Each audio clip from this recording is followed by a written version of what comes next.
మేము సంఘ విద్రోహ శక్తులు అని అడుగుతా ఉన్నా. మేము సంఘ విద్రోహ శక్తులు కాదు, ప్రజాసేవ చేయడానికి రాజకీయాల్లో వచ్చాం, ఎన్నిక కాబడ్డాం, మంత్రులుగా చేశాం.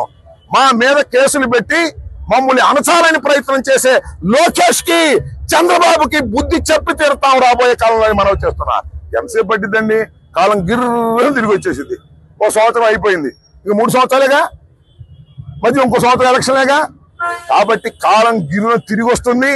ఇవాళ చంద్రబాబు నాయుడు గారు కూటమి ప్రభుత్వం చేస్తున్నటువంటి ఒక అన్యాయమైనటువంటి పరిపాలన, ఇది పోలీసు పరిపాలన, ఇది మిలిటరీ పరిపాలన లాగా ఉంది తప్ప మరొకటి కాదు.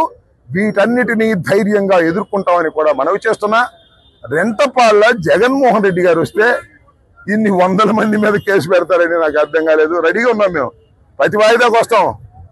సత్యనపల్లి మీ అందరికీ అండగా ఉంటాం.